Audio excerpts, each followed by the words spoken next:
Lord Peter Wimsey found himself, quite unexpectedly, reclining in the least comfortable armchair in the drawing-room of the ancient yet stubbornly obstinate Blackwood Manor, staring at a rather unimpressive collection of china dogs arranged upon the mantelpiece. The evening had taken a decidedly curious turn, as evenings at country houses often did when murder was afoot. "The absence of a proper clock strikes me as a notable deficiency," Wimsey remarked, with the air of one pointing out a missing tooth rather than a glaring societal flaw. "One cannot simply rely on sundials indoors, however venerable the establishment." His companion, the local magistrate, Mr. Fenton, coughed politely and shifted his weight. "The servants say the grandfather clock stopped some weeks ago.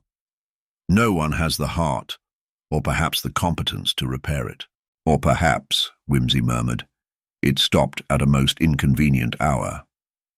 He flicked a glance toward the curtained window, beyond which the estate's tangled grounds lay shrouded in mist. Time, after all, is the chief witness in most murder cases, and an unreliable witness is more trouble than a guilty one. It was not yet 9 o'clock, yet the atmosphere was already tinctured with that peculiar blend of stiffness and simmering unease characteristic of a country house. Mystery. Blackwood Manor, perched on a cliff overlooking the churning North Sea, was a place where the salt air seemed to preserve old grudges as much as it did the weathered stone. Lady Blackwood had been found dead in her boudoir just that afternoon, an apparent victim of foul play, or so the local constabulary had reported with commendable speed. The cause of death was, to put it delicately, less than straightforward. An ornamental dagger from the family's collection lay beside her, its blade smeared with something dark, yet the wound itself was curiously absent. The inquest had stalled at undetermined causes, which suited Lord Peter perfectly, for there was nothing he relished more than a puzzle that defied immediate classification. "It is as if the house itself refuses to reveal its secrets," he mused, waving a languid hand at the heavy curtains, the faded floral wallpaper, and the faint, almost imperceptible chill that seemed to hover just out of sight. "And yet," he added with a faint smile, "one must begin somewhere, even if that somewhere is a collection of neglected clocks and china dogs." Outside, the wind whistled through the eaves, carrying with it the faintest suggestion of something not quite natural, an echo perhaps, or a sigh. Lord Peter Wimsey, however, was nothing if not a man of logic and impeccable taste. Whatever haunted Blackwood Manor, it was certain to be explainable, and soon. The game, as he often reminded himself, was afoot. The morning after Lady Blackwood's untimely demise dawned grey and restless, the sea beyond Blackwood Manor roiling in uneasy response to the weather within. Lord Peter Wimsey, after a night spent in restless cogitation and a punctual breakfast consumed under the unblinking eye of the household staff, had resolved to commence his inquiries with the domestic retinue. It was, as he often remarked with a trace of disdainful amusement, the most fertile soil for cultivating truths that the upper echelons would prefer left untended. The first to present herself was Mrs. Abigail Cripps, the housekeeper, whose sharp eyes and tightly drawn mouth suggested a woman well practiced in the art of discretion. She was a diminutive figure, perpetually clad in black, and carried herself with the solemnity of a woman who had weathered more storms in this very manner than the gales that battered its stone walls. "Good morning, Mrs. Cripps," Wimsey began, folding his hands neatly on the polished surface of the sideboard in the morning-room. "I trust the household is managing under the circumstances?" She inclined her head with minimal expression. "We do our best, my lord. Lady Blackwood's passing has unsettled everyone, naturally." "Indeed," Wimsey said, fixing her with a gaze that was both penetrating and courteous. "Might I trouble you to recount the day as it unfolded yesterday? Every detail, however trivial it may seem, could be of import." Mrs. Cripps hesitated, a flicker of unease passing over her features before she composed herself. "Lady Blackwood spent the morning in her boudoir, as was her custom. At midday, the footman brought her tea. Shortly thereafter, I was summoned to assist her with some correspondence. She seemed in good spirits then, if a little distracted. Distracted in what manner? She mentioned something about a letter that troubled her. I did not see the letter, but she was quite agitated. Wimsey's eyes narrowed. The letter, did it arrive by post, or was it delivered by hand? By hand, my lord. A young man, Mr. Collins, the solicitor from town. He had a message for her, something urgent, she said. Mr. Collins. I shall speak with him shortly. Wimsey's mind already began assembling the pieces, fitting them together with the precision of a clockmaker. And after this correspondence, what transpired? Lady Blackwood requested solitude for the afternoon. She retired to her boudoir, and I was not disturbed again until the evening. A solitary afternoon, then. Were there any visitors called upon or loitering about the grounds? Only Miss Penelope Blackwood, her niece. She came to see her aunt in the early afternoon, but left quite abruptly after a brief conversation. Ah, family, Wimsey murmured, making a mental note to question Miss Penelope in due course. And the servants? Any unusual comings or goings? Mrs. Cripps pursed her lips. No one, my lord, that I am aware of. The staff adhere to their routines. Rigidly. Wimsey inclined his head. Routine, yes, yet it is often the routine that conceals the most extraordinary aberrations. The housekeeper gave a faint, almost imperceptible nod, as though she understood, but dared not admit it aloud. Next came James, the footman, a young man with an earnest but somewhat vacant expression, whose nervous glances betrayed a mind far from confident in his recollections. James, Wimsey began, you brought tea to Lady Blackwood at midday, did you not? Yes, my lord, the youth replied, fumbling with the buttons of his coat. And did you notice anything unusual that day? Any visitors, sounds, or disturbances? No, sir. Everything was quite normal, except... Well, there was a noise. Sir, like a bang, I think. But it was far away, maybe from the kitchen. Wimsey's interest was piqued. A noise, you say? A bang. At what time, precisely? James thought hard, then ventured. About 2:30, my lord. I was polishing the silver in the sideboard then. 2:30. Wimsey made a note, cross-referencing it with Mrs. Cripps's timeline. And was anyone else about to confirm this noise? No one I know of, sir, James said, shaking his head. But I thought it odd. Indeed. Wimsey smiled thinly. Odd noises are the music of secrets waiting to be uncovered. Later, Wimsey sought out Miss Penelope Blackwood, a young woman with an angular face and eyes that gleamed with something between curiosity and defiance. She greeted him with the cool formality of one accustomed to being observed. Miss Blackwood, he began, I understand you called upon your aunt yesterday. Might you recount your visit? Penelope's lips tightened. It was brief. Aunt Augusta seemed preoccupied, distracted. I came to discuss some financial matters, but found her unwilling to entertain them. Financial matters? She nodded.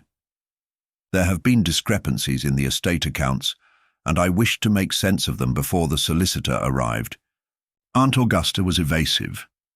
Wimsey raised an eyebrow. Evasive? That is a useful word. Perhaps. But I only wished to help. Indeed.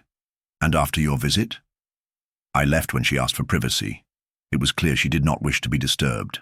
A pattern was emerging. Secrecy, tension, evasions, all within the polite confines of the manor. Wimsey's mind turned to the solicitor, Mr. Collins, who had delivered the troubling letter and seemed to hold the key to much.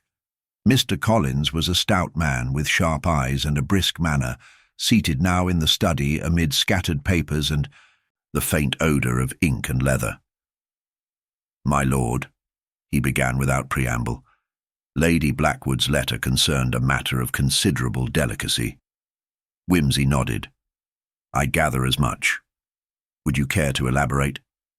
The solicitor glanced, around as if wary of invisible eavesdroppers. It relates to a codicil in Lady Blackwood's will, recently discovered and frankly controversial. A codicil, Whimsy murmured. A late amendment to her testament? Precisely. It bequeaths a substantial portion of the estate to an individual previously unmentioned. A Mr. Lawrence Finch, a gentleman of obscure background and no known ties to the family. The revelation struck Whimsy as profoundly interesting. And Lady Blackwood's attitude toward this Mr. Finch? Ambivalent at best. She was anxious about the potential scandal it might cause. And you delivered this news to her personally? Yes, yesterday morning. I was instructed to ensure discretion. And did Mr. Finch come to the manor? No. As far as I am aware, he remains unknown to the household. Whimsy stood, folding his hands behind his back as he paced slowly.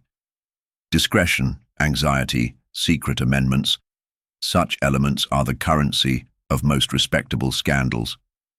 Indeed, my lord, Collins agreed, though I confess I find the whole affair unsettling.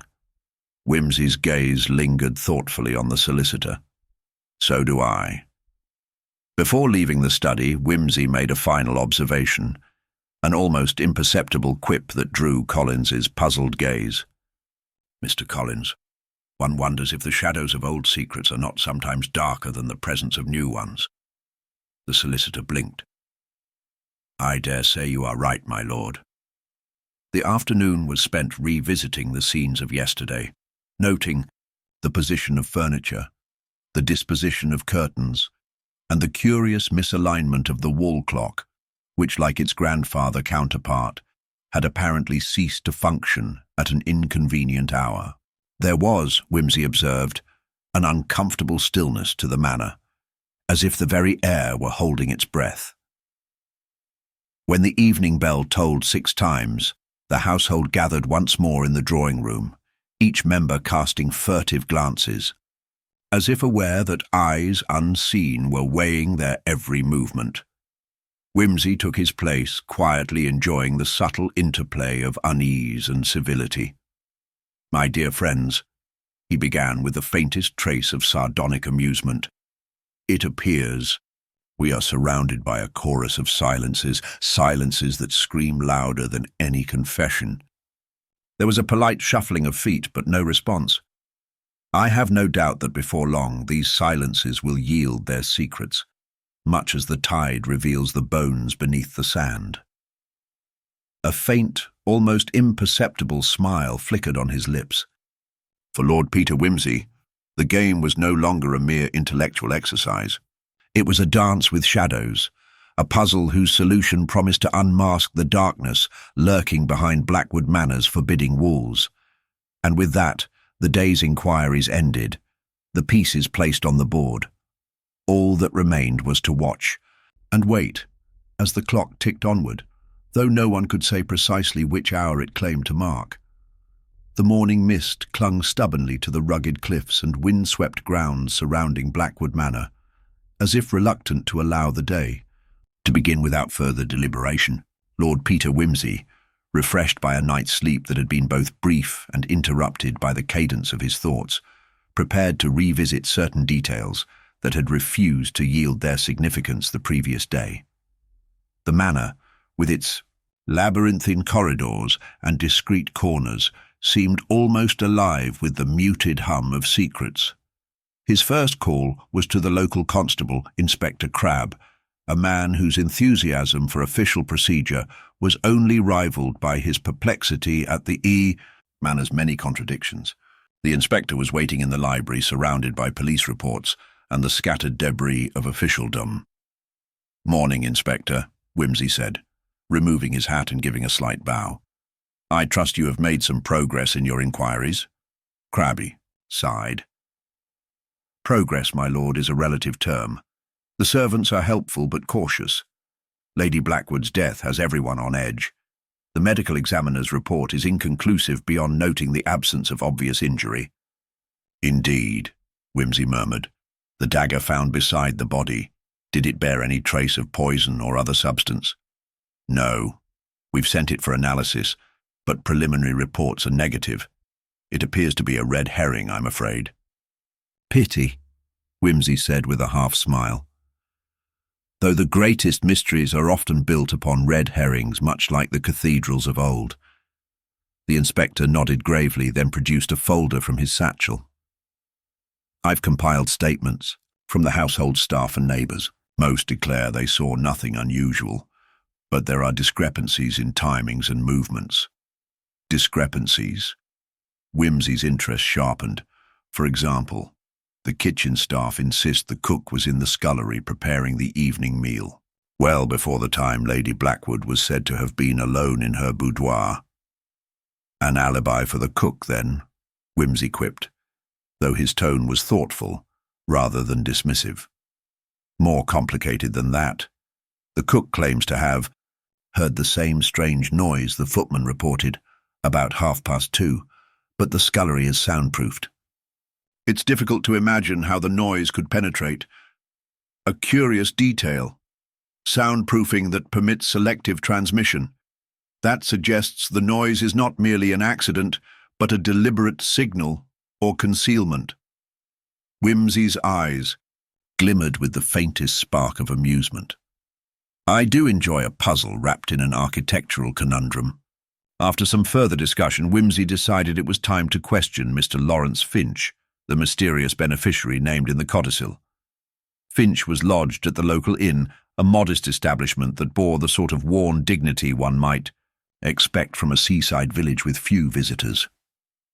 Upon arrival, Whimsy found Finch in the common room, nursing a cup of tea and regarding his surroundings with a quiet reserve. He was a man of middle years, neatly dressed, with an air of cautious restraint rather than arrogance or desperation. "Mr. Finch," Whimsy began, offering a slight nod. "I understand you have recently come into Lady Blackwood's attention." Finch inclined his head.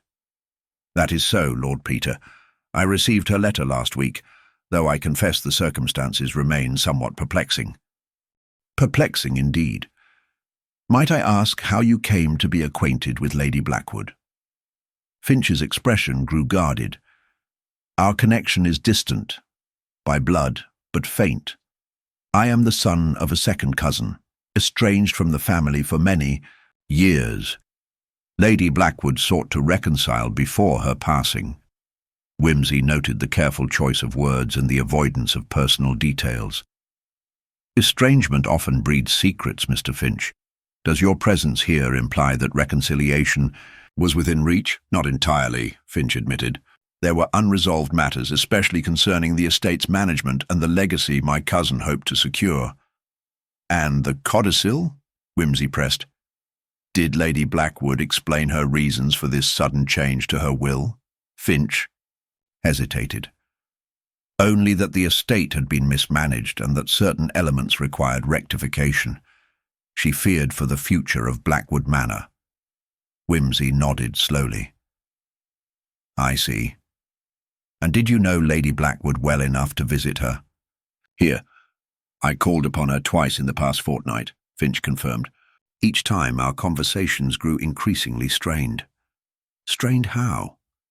"There were accusations, veiled but unmistakable, of betrayal and incompetence. I suspect others influenced her perceptions. A tangled web indeed." Whimsy's voice was soft, but incisive. "Did anyone else at the manor express such distrust?" "I cannot say," Finch replied. "I was kept at arm's length by most." Before Whimsy could press further, Finch excused himself, citing a prior engagement. The interview left more questions than answers, though it confirmed the existence of undercurrents flowing beneath the estate's genteel surface. Back at the manor, Whimsy's attention turned to the peculiarities of the household itself. He wandered the corridors, noting the subtle discrepancies in the clock's hands, none agreeing on the hour, each arrested at a different minute past the stroke. The grandfather clock, dead since Mrs. Cripps's report, sat silent in the hall. The soundproofing of the kitchen area, the vague noises reported by James and the cook, and the misaligned clocks suggested something deliberately arranged to mislead. Whimsy's mind turned to the intricacies of timing, the choreography of appearances and alibis. As afternoon shadows lengthened, Whimsy called for Mrs. Cripps again, this time with a different line of inquiry. "Mrs. Cripps," he began, "you mentioned a letter delivered by Mr. Collins. Were you present when Lady Blackwood read it?" "No, my lord. I was attending to the silver elsewhere." "Did Lady Blackwood exhibit any change in demeanour afterward?" "She seemed troubled, yes. She paced the room, muttering to herself. Then she closed the letter and locked it away in her desk." "Was the desk normally locked?" "Not usually, but she insisted. She forbade anyone to disturb her." Whimsy's eyes twinkled with a sudden thought. "Might I see this desk?" Mrs. Cripps led him to Lady Blackwood's boudoir, where the heavy oak desk stood against the wall. Whimsy examined the lock, a simple mechanism now bolted shut. "May I?" The housekeeper nodded, producing a key from a chain at her waist. The desk opened with a faint creak, revealing papers, a scattering of correspondence, and a small, leather-bound diary. Whimsy flipped through the diary, noting Lady Blackwood's elegant handwriting. The last entry was brief but pointed. "If Finch's claim is true, the estate's fate hangs on a thread. Must uncover the truth before it's too late. Suspicion lingers close." Whimsy closed the diary carefully. The phrase, "suspicion lingers close," struck a chord. Was Lady Blackwood fearing someone within the household itself? His thoughts turned to the household's routine once more, especially to those moments when silence and secrecy reigned. The servants' insistence on ignorance seemed increasingly improbable. There was an invisible thread woven through their statements, hesitation, omission, a shared unspoken pact. As dusk settled, Whimsy gathered those present in the drawing-room once more. The atmosphere was taut, the air thick with anticipation. "My friends," he began with his characteristic blend of geniality and ironical detachment, "we find ourselves ensnared in a web of half-truths and veiled anxieties. Yet I am convinced that the key lies not in what is said, but in what is deliberately withheld." There was a murmur of uneasy acknowledgement. "We shall therefore attend to the chronology with renewed rigour. Time, as ever, will be our most faithful ally." A flicker of tension passed through the assembled group, though none spoke aloud. Lord Peter Wimsey allowed his gaze to rest briefly on each face, recording their reactions as though they were pieces on a chessboard awaiting the next move. Outside, the wind had risen again, carrying with it a faint and almost imperceptible tolling, like a distant bell marking an hour that no clock in the manor dared to claim. For all its airs of civility, Blackwood Manor was a house where the past refused to rest, and where the truth waited patiently beneath the surface, ready to emerge in its own time. The hour had grown late, and yet the house seemed restless, as if anticipating some unspoken event. Lord Peter Wimsey, seated near the fire in the drawing-room, allowed his gaze to wander over the gathered company, each person poised with a semblance of composure that belied the tension simmering just beneath.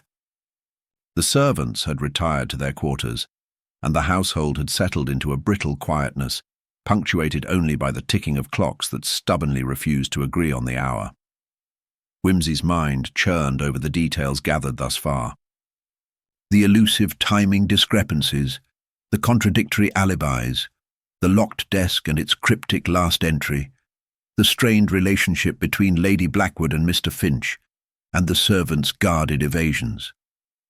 Each fragment seemed innocuous in isolation, but when woven together, suggested a tapestry of concealment and careful manipulation. He rose, drawing the heavy curtains aside to peer out at the grey sea, now restless beneath the night wind. It occurred to him that the house itself, with its odd architecture and soundproofed corners, had been weaponized to orchestrate a certain narrative, a performance of innocence and ignorance designed to baffle and mislead. Returning to the room, He addressed the assembled guests with a quiet gravity. "May I trouble you, ladies and gentlemen, for a few moments more? There remain aspects of the evening in question that require your attention." Lady Blackwood's nephew, the sulky young Mr. Alistair March, shifted uncomfortably in his seat. The local vicar, Reverend Halliday, maintained a serene expression, while Mrs. Cripps, the housekeeper, avoided direct eye contact, hands folded primly in her lap. Wimsey's approach was deliberate, his tone light but edged with the precision of a scalpel.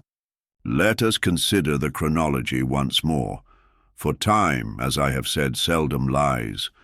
Mrs. Cripps, you informed me that the household clocks are conspicuously out of sync. Might you explain this curious fact?" The housekeeper nodded slowly. "Indeed, my lord. The clocks are difficult to keep in harmony. They are old and temperamental. Each has its own quirks." "Ah, temperamental clocks, almost like people," Wimsey observed with a faint smile. "But in a murder investigation, even temperamental clocks can be coaxed to tell the truth."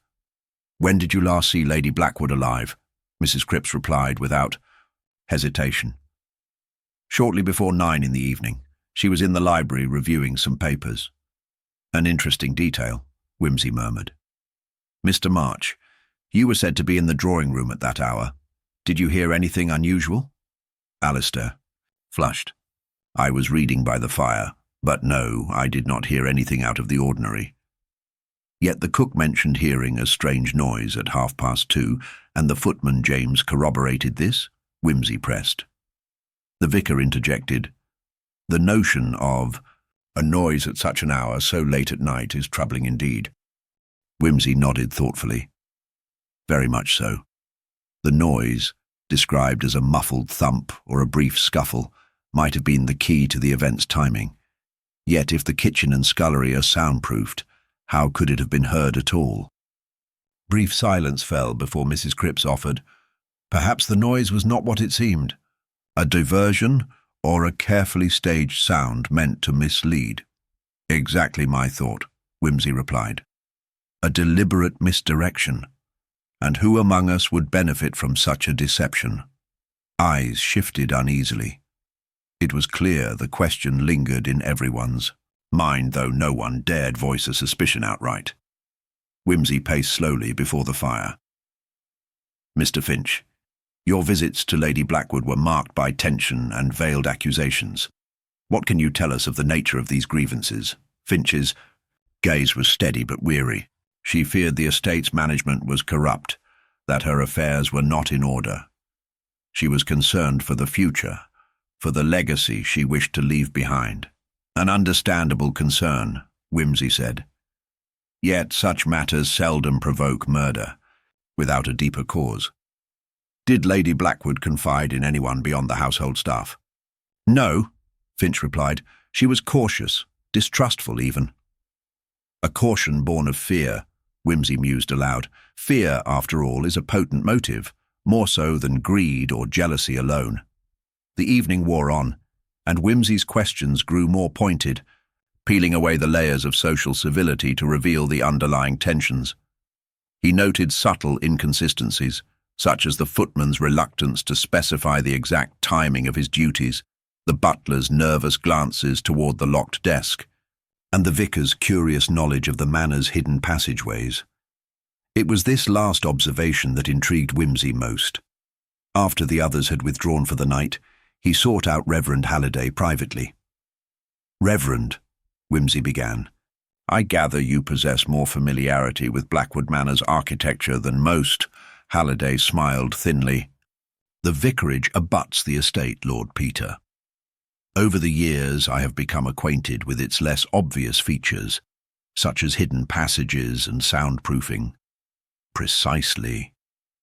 There are corridors once used by servants, now mostly sealed or forgotten. Some offer soundproof access between key rooms." Wimsey's eyes gleamed. "Which might explain the source of the mysterious noises heard by the cook and footman." "Indeed.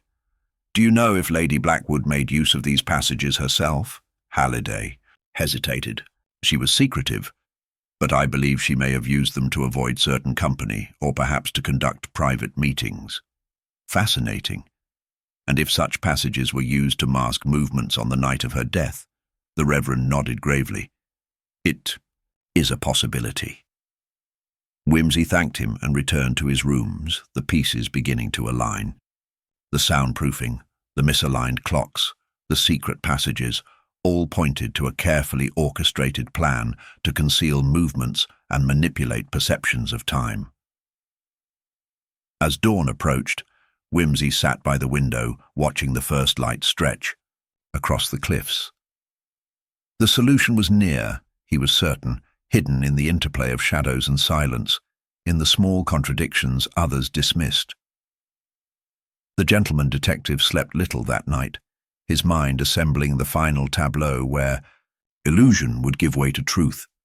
The morning brought with it a brittle light that filtered through heavy curtains, casting pale bars across the parquet floor of Blackwood Manor. Lord Peter Whimsy, somewhat sleep-deprived but invigorated by the slow gathering of threads in the case, resolved that the day's investigations would be devoted to a thorough inspection of the manor's architecture and the household's routines, with particular attention to the passages and the infamous soundproofing. Whimsy's first step was to seek out James, the footman whose vague but uneasy testimony had sparked the detective's suspicions. James was found in the servants' quarters, engaged in polishing a set of tarnished silver candlesticks, his posture stiff and eyes downcast. "Good morning, James," Whimsy greeted him, adopting an air of genial inquiry. "Might I trouble you for a demonstration of your evening routine on the night in question?" James blinked and hesitated, but the detective's steady gaze and easy tone encouraged compliance. "Yes, my lord," he said, straightening. "I was on duty until 9 o'clock, after which I was relieved by Mr. Collins." "Precisely. And after that?" "I went to the servants' hall to fetch some tea for the cook." "Very good. And when did you first hear the noise that disturbed you?" James frowned, recalling the memory. "About 2:30 in the morning, my lord. It was a muffled sound. A thump, I think." "A thump, yes." "And you were in the kitchen corridor at the time?" "That's right." Whimsy nodded thoughtfully. "Would you be so kind as to accompany me to the corridor? I should like to test the soundproofing myself." James agreed, and together they traversed the dimly lit passages toward the kitchen wing. Whimsy listened intently as James explained the layout and the position of doors and panels. Once inside the corridor, Whimsy struck the heavy door leading into the kitchen with a small, deliberate knock. The sound was muted but carried just enough for a sensitive ear. He then tapped a few times along the walls, trying to discern whether the door's soundproofing was consistent. To his trained ear, it was not. There were subtle gaps, sections, where the timber and panelling did not quite fit perfectly. "Interesting," Whimsy murmured. "Soundproofing, but imperfect." James looked puzzled. "I thought it was supposed to be soundproof, my lord." "Indeed, but such imperfections can be exploited. A muffled thump can travel if timed correctly and aimed at these weak spots." Whimsy made a mental note to examine the panelling in greater detail later, suspecting it might have served as a conduit for a carefully engineered deception. Leaving James to his duties, Whimsy sought out the cook, Mrs. Barnaby, a stout woman, with sharp eyes and an unexpectedly keen memory. "Mrs. Barnaby, I understand you heard a noise in the night?" "Yes, sir. About 2:30. It woke me proper." "And you are certain it came from the kitchen area?" "Right, from the pantry door, sir." "Did you notice anything else unusual? Any sights or smells?" Mrs. Barnaby pursed her lips. "No smell, sir, but the candles flickered, even though the night was calm." A flicker could mean a draught. "Was the pantry door ever left ajar?" "No, sir." "Always kept tight against the draught," Whimsy nodded. "Yet the sound was heard clearly enough to disturb you?" "Indeed, sir." The detective allowed himself a faint smile. The flickering candles suggested a change in airflow, a subtle signal that something had passed through, or an effect deliberately staged to mask a presence. Returning to the main part of the house, Whimsy's thoughts turned once more to the locked desk and Lady Blackwood's diary. The phrase "suspicion lingers close" had stayed with him overnight, an unspoken warning. Was the murderer someone close enough to manipulate the environment and the perceptions of time and sound to create a facade of innocence? The next interview was with Mr. Collins, the butler, who carried himself with a studied calm, but whose pale complexion betrayed a nervous energy. "Mr. Collins," Whimsy began, "I understand you relieved James at 9 o'clock and were on duty for the remainder of the night?" "That is correct, my lord," Collins replied, his voice steady but eyes flickering slightly. "Did you observe anything unusual during your watch?" Collins hesitated. "No, my lord. The night was quiet." Quiet indeed. And yet a muffled noise was heard by others at 2:30. "Quite so, my lord. I was in the servants' hall at the time, and I admit I heard a sound, though it was distant and indistinct." "Did you investigate?" "No, my lord, it was not my place." "Perhaps not, but might you explain why the pantry door, which Mrs. Barnaby insists was kept closed, was found slightly ajar the following morning?" Collins swallowed. I do not know, my lord." Whimsy regarded him steadily. "You understand, Mr. Collins, that the smallest details often conceal the largest truths." The butler's composure wavered briefly. "Yes, my lord." Leaving the servants to their uneasy routines, Whimsy next sought the vicar, Reverend Halliday, whose earlier knowledge of the manor's secret passages had been illuminating. "Reverend, might I trouble you to guide me through these passages you mentioned?" The Reverend led Whimsy to a narrow, scarcely visible door in the library's corner. Behind it was a steep staircase descending to a labyrinth of tunnels once used by servants to move unseen. "Fascinating," Whimsy whispered. "And these passages connect to the kitchen and pantry areas?" "Yes, they do," Halliday confirmed. "They were intended to facilitate discreet service and avoid disturbing the family." "Quite so. And might these tunnels be used to conceal movements at night?" "It is possible, though I have never seen anyone use them after dusk." Whimsy's mind raced. Such a passage could allow a murderer to move unseen, to manipulate sounds and lights, and to create an alibi based on the household's routines. "Thank you, Reverend. You have been most helpful." With the day waning, Whimsy returned to the drawing room to confer privately with Inspector Crabbe. The constable was eager for a resolution, but increasingly frustrated by the puzzle's complexities. "Inspector," Whimsy said, "our task is to untangle a web of alibis and misdirection.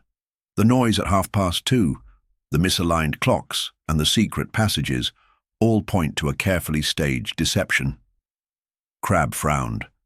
"But to what end? Who benefits most from Lady Blackwood's death?" "An excellent question," Whimsy mused. "Mr. Finch's inheritance is obvious, yet he seems too straightforward, too cautious. The servants' evasions suggest fear or complicity, and the family members, well, their motives are varied, but none straightforward." The inspector sighed. "A tangled skein, indeed." Whimsy smiled thinly. "Patience, Inspector. The truth will emerge in due course, as it always does, from the smallest thread pulled taut."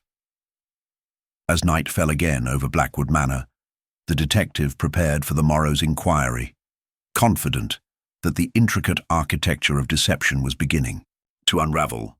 Each detail, every sound, every shadow, was a piece of a greater design, and Whimsy intended to follow its trail to the heart of the mystery.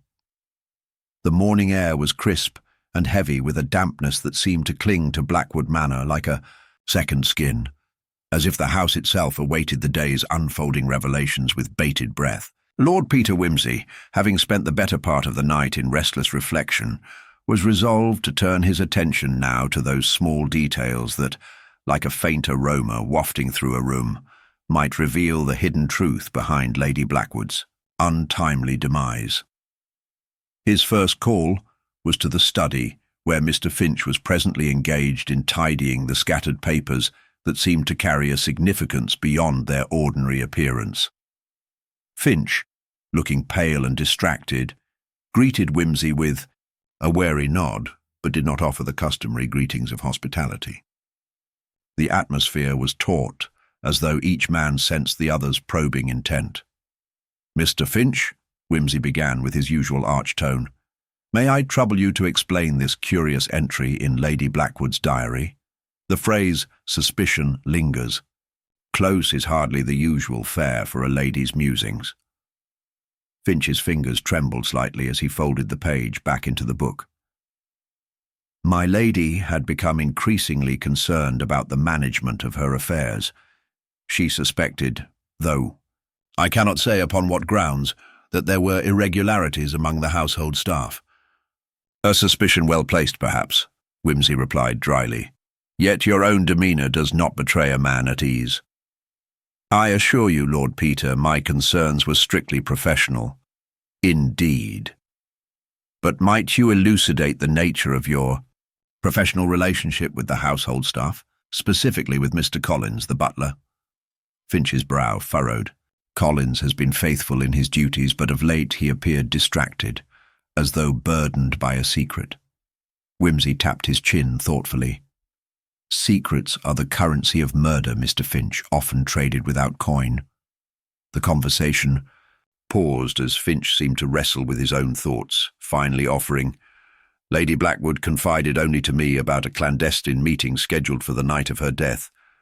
She said she would confront the individual then." "And did she mention who this person was?" Finch shook his head.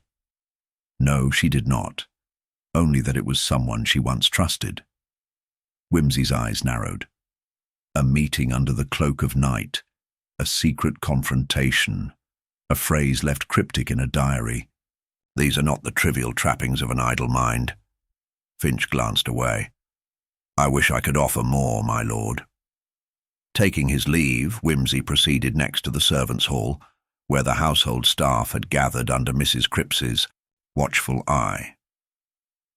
The butler, Mr. Collins, stood near the hearth, his hands clasped behind his back, his expression unreadable. "Mr. Collins," Wimsey said with deliberate calm, "I have considered your role in the household on the night in question. Your reluctance to explain certain discrepancies is noted." Collins's face remained impassive, but his eyes betrayed a flicker of discomfort. "Would you care to enlighten me regarding the pantry door, found ajar in the early hours?" The butler's jaw tightened. "I cannot say how it came to be left. Open, my lord. I only found it so upon my rounds." Wimsey leaned in slightly, his voice dropping to an intimate murmur. Such an opening could permit a passage of sounds or persons not intended to be noticed. Collins's eyes darted toward the window, and for a moment Wimsey fancied he saw a shadow of guilt.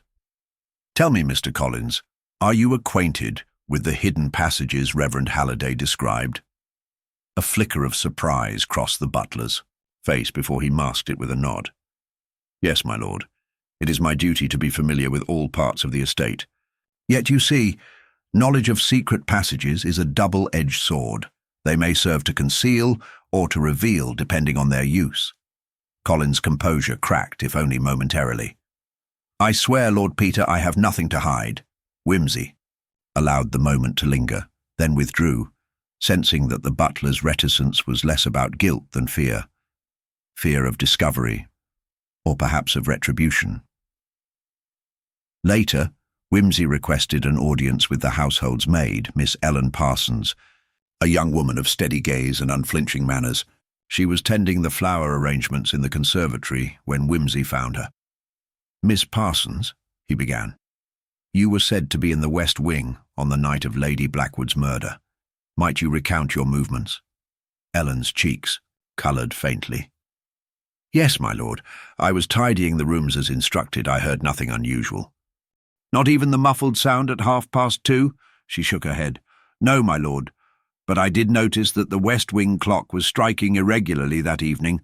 Some hours were silent, others chimed twice. Wimsey raised an eyebrow. The clocks again. A small irregularity, perhaps, but one that may mask a deeper manipulation. Ellen nodded. I thought it odd, but supposed it was the clock's temperamental nature. Precisely, Wimsey said.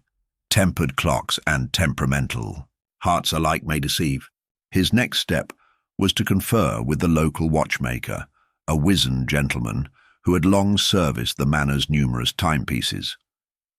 The man confirmed that the clocks were antiquated and prone to desynchronization, but that any deliberate alteration would require intimate knowledge and access. Wimsey filed away this knowledge carefully. The staggered chimes could provide a cunning murderer the opportunity to mask movements or fabricate false alibis by manipulating the household's time signals. As the day wore on, the detective returned to the library to examine the diary once more. He noted an overlooked detail. The paper was worn around the edges near the phrase "suspicion lingers close," as if the page had been repeatedly turned or pressed. His fingers traced the margin where a faint smudge marred the ink, an imperfection perhaps overlooked by the writer. Could this be a fingerprint or a subtle message?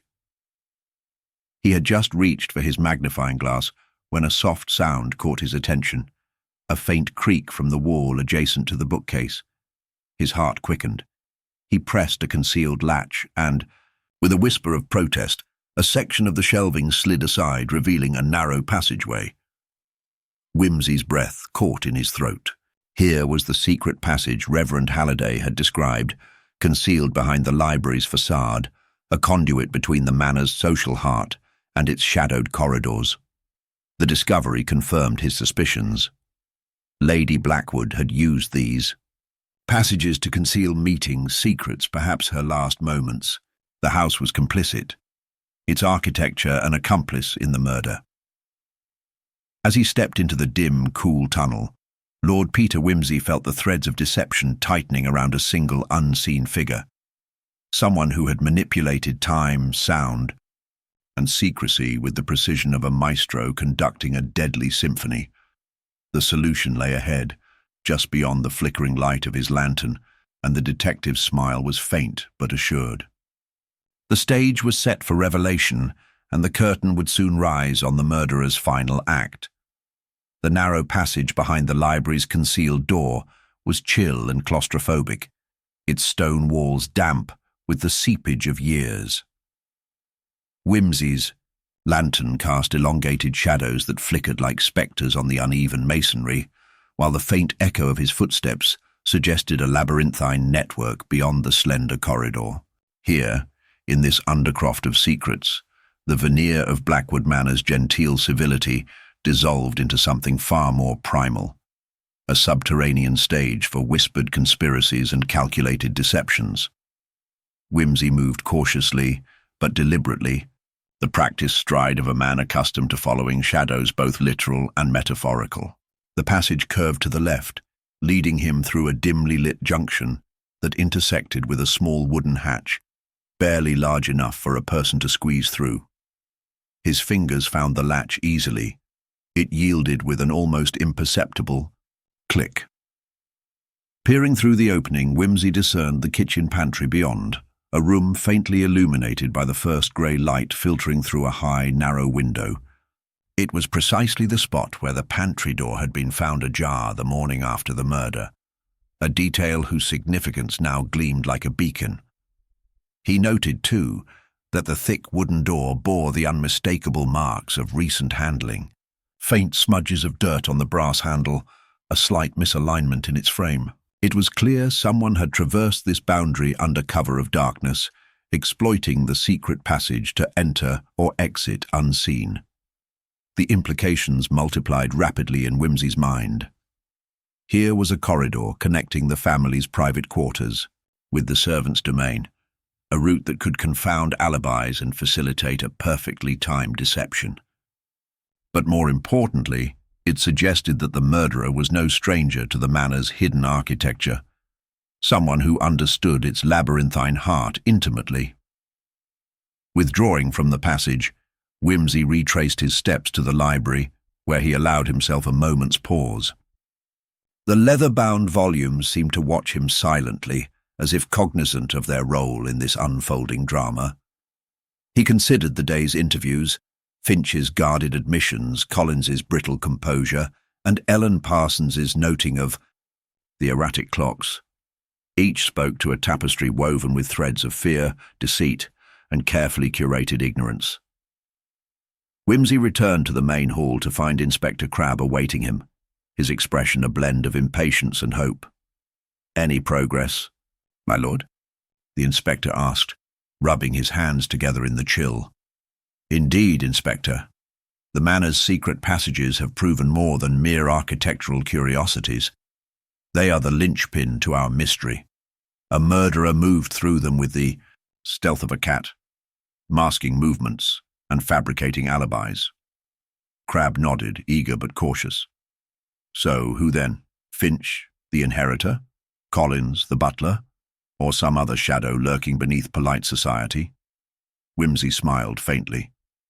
"We are gathering our clues, but the truth is often more nuanced than suspicion or inheritance. I propose we begin a more thorough examination of the household routines and the timing of events on the night of the murder." Together, they summoned the household staff for a reenactment of their movements, a meticulous retracing of steps, with an eye to sound and sight lines. The assembled servants moved cautiously, the weight of Whimsy's gaze prompting accuracy over haste. The result was illuminating. The soundproofing of the kitchen door, previously assumed effective, was revealed to be patchy at best. In particular, a thin panel near the base allowed sound to filter through faintly, a flaw likely exploited to mask the murder's true time. Moreover, the clocks, several antique pieces around the manor, were shown to be set inconsistently, with some deliberately retarded by a few minutes, others running slightly fast.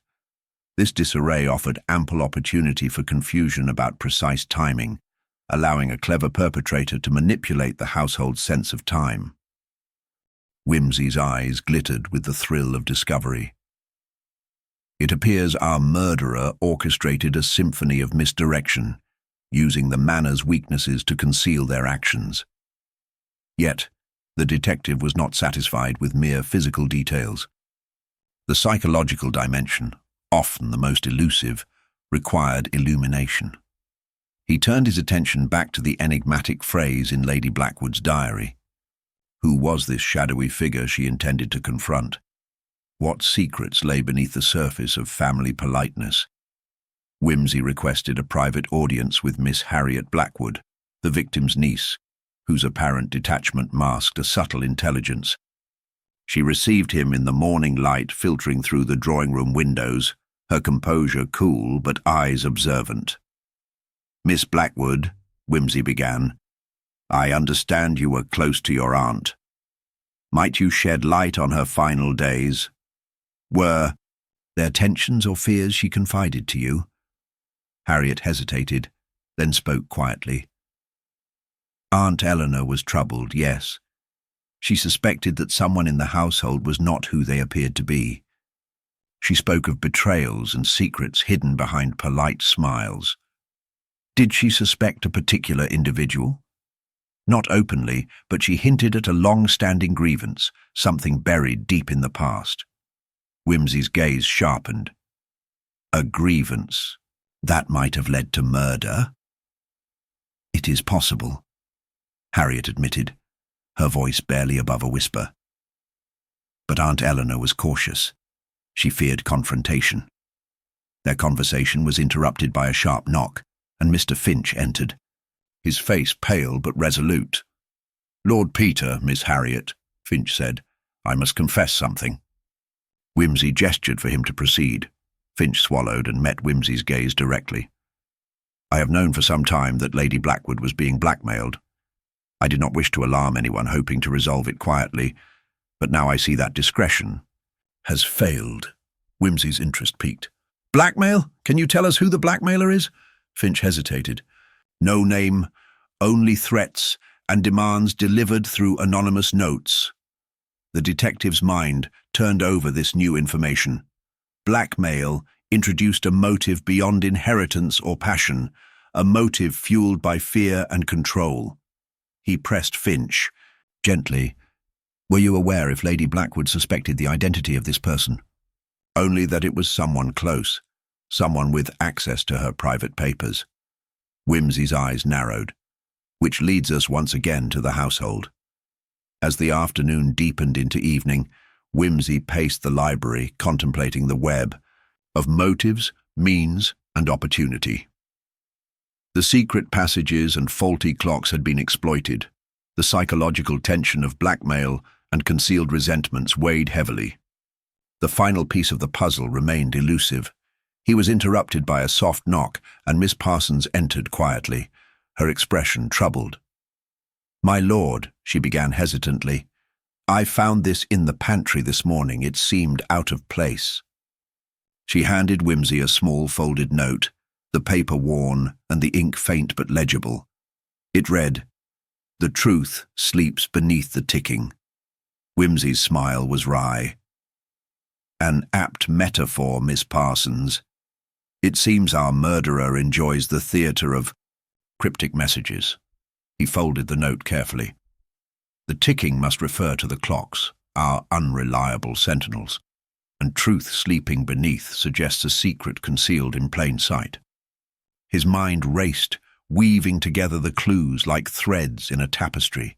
The clocks, the secret passages, the blackmail, all pointed to a murderer adept in manipulation, someone who understood not only the manor's physical architecture, but the fragile architecture of trust and time. As night fell over Blackwood Manor once more, Lord Peter Wimsey prepared to delve deeper into the psychological labyrinth. The stage was set for a revelation that would unmask the murderer not through spectacle, but through quiet logic and patient deduction, the hallmark of a truly gentlemanly detective. The morning mist lay thick over Blackwood Manor, lending the estate an ethereal quality that belied the tension simmering within its walls. Lord Peter Wimsey, after a night of restless contemplation, found himself once again in the drawing-room, where the assembled household appeared subdued, shadows of suspicion clinging to each furtive glance and clipped response. It was here, amidst the polished mahogany and fading tapestries, that he intended to orchestrate the next act of his subtle drama. Inviting all principal parties to remain, Wimsey began with a casual remark, his voice imbued with the faintest hint of arch amusement. "It strikes me that clocks, like people, possess peculiarities of character, some honest, some deceitful, all with their own stories to tell. Our own timepieces here at Blackwood, I dare say, have been less than candid." He gestured toward the tall grandfather clock in the corner, its pendulum swinging with an irregular cadence. "This particular clock has been known to lag by precisely 7 minutes. An insignificant detail to most, yet crucial to the chronology we are compelled to examine." As he spoke, the atmosphere shifted. Eyes turned towards one another, a mixture of unease and curiosity in the air. Wimsey continued, "You will recall that Lady Eleanor's death was discovered shortly after midnight. Yet, given the discrepancies in timekeeping, the window for opportunity widens or narrows considerably, depending on which clock one trusts." Turning to Inspector Crabbe, Wimsey inquired softly, "Have you verified the synchronization of all clocks on the premises?" "Indeed, my lord," Crabbe replied. "Some clocks are several minutes fast, others slow. It appears deliberate." "Precisely," Wimsey nodded. "An elaborate ballet of temporal misdirection. But who benefits from such a performance? A pair?" Silence fell, broken only by the distant tolling of the church bell, marking the hour with an eerie precision. Wimsey's gaze swept over the assembled faces. "It seems we must revisit the timeline with care, factoring in these inconsistencies." He then addressed the servants present. "Miss Parsons, you mentioned finding a note in the pantry. cryptic and evocative. Might I see it again? Ellen. Parsons produced the small piece of paper, and Whimsy examined the faded script once more. The truth sleeps beneath the ticking. An invitation, Whimsy mused aloud, to look beyond the obvious, to delve beneath the surface. And beneath the ticking hour clocks may lie a hidden truth indeed. At this juncture, Finch, the heir, cleared his throat nervously. Lord Peter, might I add that I noticed the kitchen clock stopped at precisely 11:52 p.m. the night Lady Eleanor died. It was as if time itself had frozen. An excellent observation, Whimsy replied, his eyes alight. Could it be that the mechanism was tampered with to obscure the exact moment of the crime? Finch nodded, appearing somewhat relieved to contribute. Whimsy then turned to Collins, the butler, whose visage remained inscrutable. Collins, I trust you have maintained your usual vigilance over the household affairs. Indeed, my lord, Collins answered smoothly. Though I confess, the clocks have been a source of some frustration lately. I repaired the kitchen clock twice in recent weeks. The pendulum was misaligned. Curious, Whimsy remarked. And who else besides yourself had access to these timepieces? The servants, Collins replied, all of whom are conscientious, if occasionally clumsy. Whimsy's lips curled into a slight smile. Clumsiness can be an excellent cover for deliberate actions. Perhaps someone's fingers were less innocent than they appeared. The detective then proposed a careful reenactment of the evening in question, employing the household staff to simulate movements and timings while closely observing the behavior of each individual. The exercise revealed subtle contradictions. Ellen Parsons' account of the pantry door being open conflicted with Collins' statement that it was securely latched. Finch claimed to have been in the billiard room at a particular time, yet his recollection wavered under questioning. Whimsy's keen eye noted these fractures, each one a chink in the polished facade of Blackwood Manor. As the afternoon shadows lengthened, Whimsy withdrew to his chambers to peruse Lady Eleanor's correspondence once more, seeking overlooked clues. There, tucked within a collection of letters, he found a folded sheet bearing a cipher, an encrypted message that spoke of debts owed, both financial and personal. The cipher's author was anonymous, but its content was clear. Threats veiled. In polite language, demands for silence and warnings of ruin should Lady Eleanor speak. Whimsy's mind turned to the psychological underpinnings of this correspondence. Blackmail was a crime of control, a means to manipulate through fear. Who then had the most to gain by silencing Lady Eleanor permanently? Re-entering the drawing room, Whimsy summoned Finch for a private conversation. Mr. Finch, your knowledge of your aunt's troubles is crucial. May I ask, have you any idea who might have penned these letters? Finch hesitated, then sighed. There was talk among the staff about Mr. Dalrymple, a distant relative who had recently arrived unexpectedly and whose financial affairs were less than transparent. Dalrymple? Whimsy queried. The gentleman who was said to have been absent the night of the murder? Precisely. He claimed to be in London, but no one can confirm his whereabouts. Whimsy mused. An absent relative with murky motives, a tangled web of deception and clocks out of sync, a classic recipe for murder. Yet something remained unresolved. The secret passage, the conflicting alibis, the carefully manipulated timepieces, each a piece of the puzzle, but not yet the complete picture. As dusk fell, Whimsy resolved to explore the manor's architectural secrets anew, suspecting that the key to the mystery lay not merely in the facts themselves, but in the space between them, the silences, the omissions, the seemingly trivial details that, when aligned, would illuminate the dark heart of Blackwood Manor. He moved toward the corridor that led to the servants' quarters, prepared to question those whose lives intertwined invisibly with the estate's secrets, confident that every step brought him closer to unveiling the truth beneath the ticking. Whimsy's footsteps echoed softly along the narrow servants' corridor, the woodwork creaking underfoot, as though the house itself whispered secrets in the gathering gloom. He paused outside the modest door of the housekeeper's room, then knocked gently before entering. Mrs. Granger, a stern woman with a hawk-like gaze and a reputation for exacting discipline, looked up from her ledger with a guarded expression. "Lord Peter," she acknowledged curtly. "I gather you have more questions." "Indeed, Mrs. Granger. Your stewardship of the household places you in a unique position to observe things others might miss. Might I impose upon you to recount the movements and demeanour of the staff on the night in question?" She nodded and began with practiced precision. The staff retired at their usual times, save for Ellen Parsons, who requested to stay late tidying the pantry, as per Lady Eleanor's instructions. Collins was overseeing the final rounds, ensuring all was secure. Finch was in the billiard room, as you know. "And the others?" Whimsy prompted. "All accounted for, save for Thomas, the footman, who left the estate abruptly that evening, claimed an urgent family matter, though he offered no particulars." Whimsy's brow arched. "Thomas's sudden departure is noteworthy.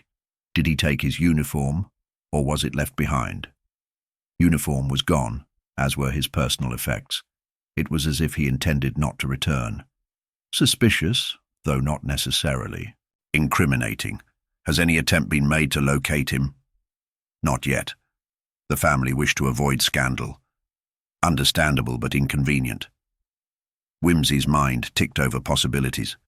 "Mrs. Granger, you mentioned Ellen Parsons tidying the pantry. Was there anything unusual about her demeanour that night?" The housekeeper hesitated, then said, "She seemed distracted, nervous even. I caught her speaking in whispers to Collins more than once." Whimsy made a note. "Did either reveal the subject of their conversation?" "No, my lord. They were discreet, but the tension was palpable." "Thank you, Mrs. Granger. Your candour is appreciated." Leaving the room, Whimsy's thoughts returned to the curious note found in the pantry. "The truth sleeps beneath the ticking." The phrase now suggested a literal meaning as much as metaphorical. What if a secret were hidden within the very mechanics of the clocks? His next visit was to the clockmaker, a reclusive figure who lived on the edge of the village, Mr. Abernathy, whose meticulous craftsmanship had been employed at Blackwood Manor for years. The old man greeted Whimsy with cautious respect, his fingers stained with oil and wood dust. "I hear your lordship has an interest in our clocks," Abernathy said, eyes twinkling with a hint of conspiracy. "Yes, Mr. Abernathy. There are peculiar discrepancies in their timekeeping, particularly on the night Lady Eleanor died." "Ah, yes. The clocks were out of sync deliberately, it seems. Someone with access had a motive to confuse the timeline." "Precisely.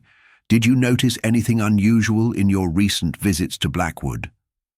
Abernathy considered. "Well, there was one occasion when the pendulum of the kitchen clock was deliberately bent, subtle enough that it might be missed by an untrained eye." Whimsy leaned forward, intrigued. "Deliberate damage. Did you repair it?" "Of course, but it could have caused the clock to stop or lose time. That aligns with the stopped clock at 11:52 p.m. Could this have been orchestrated to obscure a particular event?" "Seems likely. But I must say, my lord, it is rare for such subterfuge to be so intricately planned in a place like Blackwood." "Indeed, Mr. Abernathy. The finer the deception, the more desperate the hand that wields it." With this fresh insight, Whimsy returned to the manor, where twilight had deepened the shadows and accentuated the sense of quiet menace.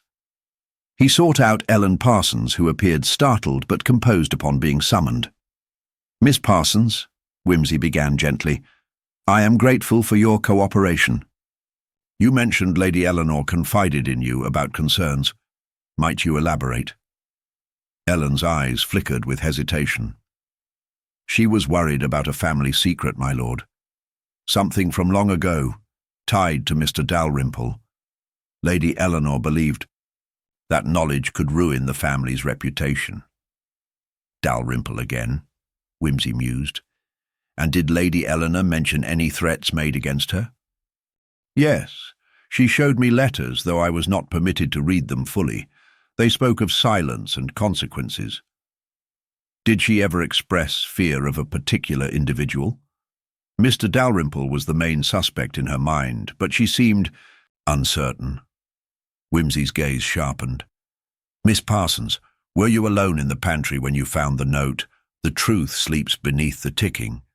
Alone, yes, my lord. I was arranging the shelves when it fluttered to the floor. I did not know who left it. And the pantry door, was it open or closed when you arrived? Open, but only slightly. I thought perhaps Lady Eleanor had been there shortly before. Very good. Whimsy made a mental note of the open door, a detail previously dismissed, but now appearing significant. He then requested a tour of the secret passages once again, this time accompanied by Ellen, hoping her familiarity might reveal new insights. They paused before a panel near the clock tower that concealed a narrow spiral staircase. Lady Eleanor often used this passage to avoid the main corridors, Ellen explained.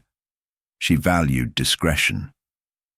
Whimsy examined the mechanism closely and noted faint smudges on the latch, inconsistent with the rest of the dust-covered panel.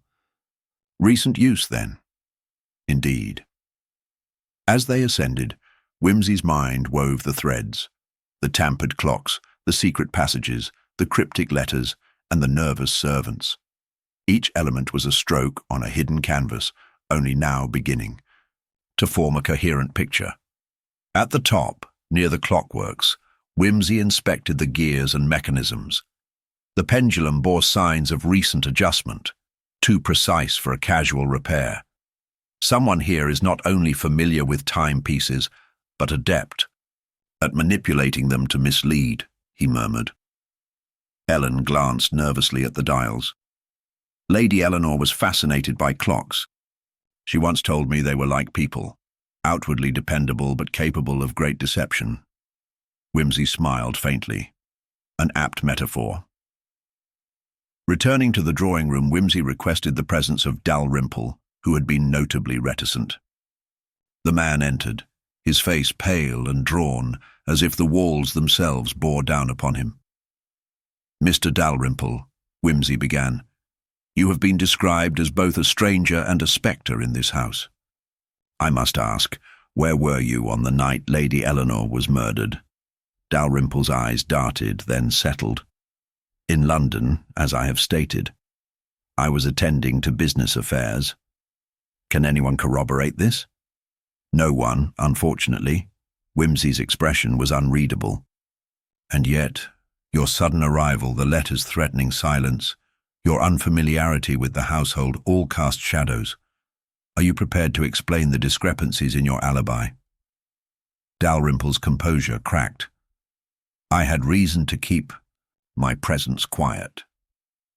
I wished to confront Lady Eleanor about her intentions to reveal family secrets, secrets that could destroy us all. And did you? Whimsy pressed.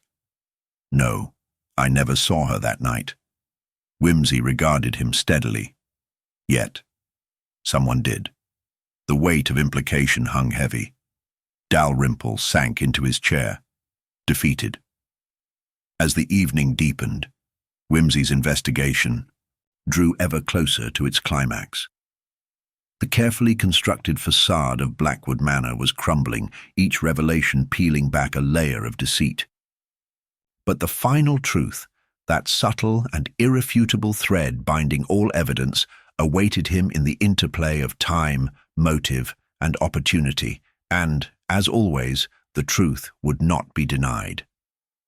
The gathering dusk in the great drawing-room was thick with unspoken tension as Whimsy stood by the hearth, fingers lightly steepled beneath his chin.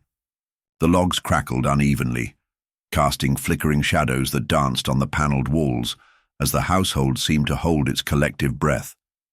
Mr. Dalrymple's confession, hesitant though it was, had stirred a sudden shift in the atmosphere, a quiet unease that promised a storm to come. Whimsy, however, was unperturbed.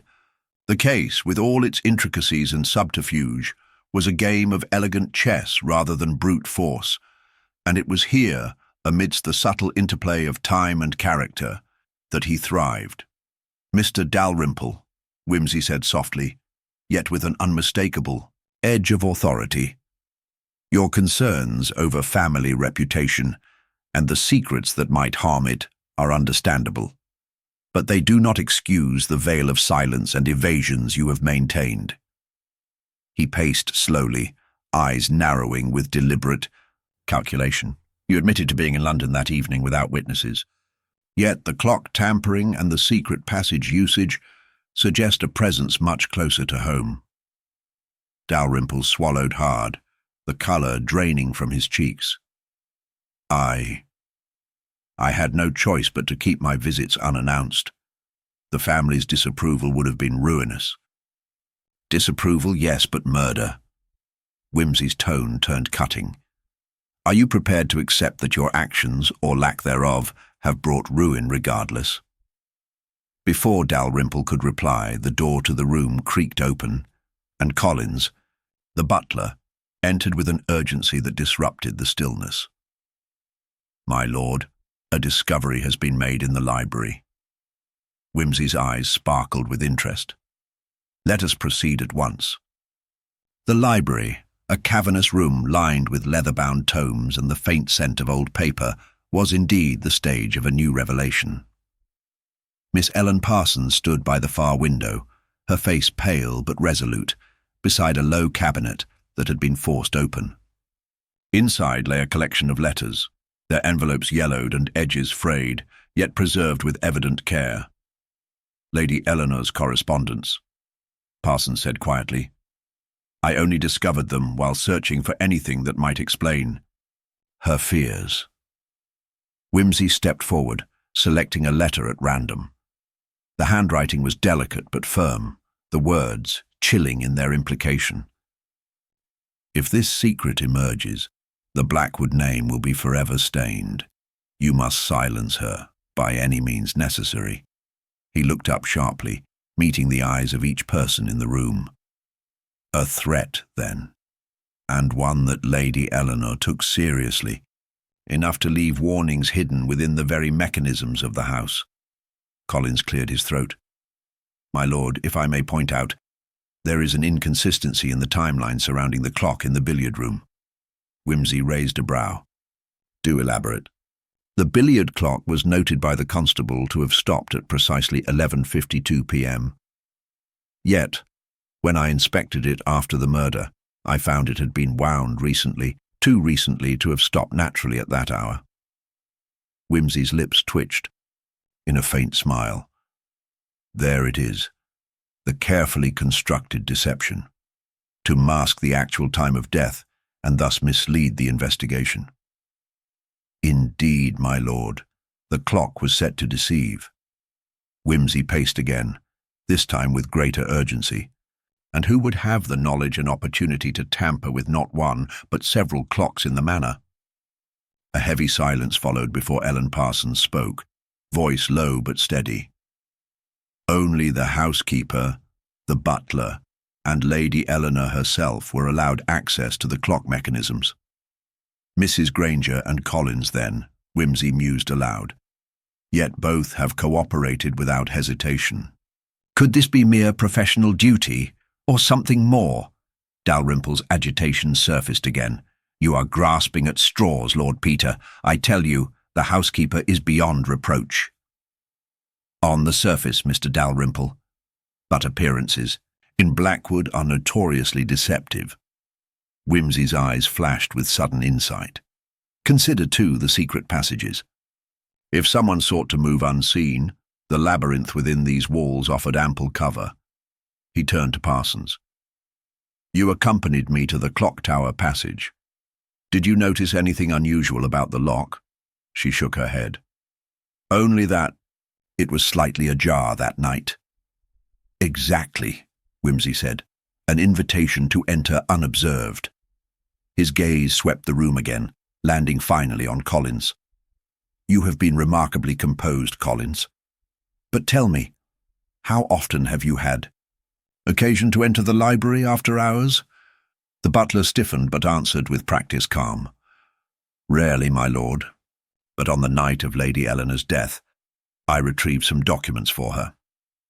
And these documents, Wimsey pressed, were they the letters we now find? Collins hesitated, then nodded. Yes, my lord. Then you must explain why. After delivering these letters, the clocks were tampered with and a murder ensued. The butler's composure cracked, if only slightly. I cannot, he whispered. Wimsey's mind raced, piecing together the strands. The tampering with clocks to disguise time, the secret passages allowing unseen movements, the threatening letters, Dalrymple's secret visits, and now Collins's evasiveness. It all pointed to a desperate attempt to conceal not merely a murder, but the tangled web of familial betrayal. Mrs. Granger, Wimsey said, summoning the housekeeper once more, you claimed to see Collins and Parsons whispering in the pantry. What was the nature of their conversation? She frowned. They spoke of the ticking and keeping things quiet. I could not overhear more. Wimsey's smile was sardonic. Cryptic words that now seem literal. The ticking, referring to the clocks. He paced to the window and looked out into the night, the manor bathed in cold moonlight. The murderer relied upon the mechanical guardians of time to distort the truth. But time is a relentless witness, and so are we. Dalrymple broke the silence. What do you intend to do, Lord Peter? I intend to demonstrate, through an exacting reconstruction, the sequence of events as they truly occurred. The assembled household exchanged uneasy glances. Wimsey's theatricality was well known, and such a pronouncement heralded the coming reckoning. Prepare yourselves, Wimsey said with finality. Tonight, the gentleman who slept through murder will awaken, and so shall the truth. As the servants quietly prepared the manor for the reenactment, Wimsey retired momentarily to his chambers. There, amidst the leather-bound volumes and the faint scent of his favourite Havanas, he laid out his plan. The clocks would chime, the passages would echo footsteps, and the shadows would reveal the unspoken. Each element, no matter how trivial, would find its place in the intricate mosaic of justice. And at the heart of it all, beneath the ticking, the truth would sleep no longer. The assembled company gathered once more in the great drawing-room, the air heavy with anticipation and the faint scent of burning logs. Lord Peter Wimsey, serene as ever, stood near the hearth, his expression inscrutable, hands folded behind his back.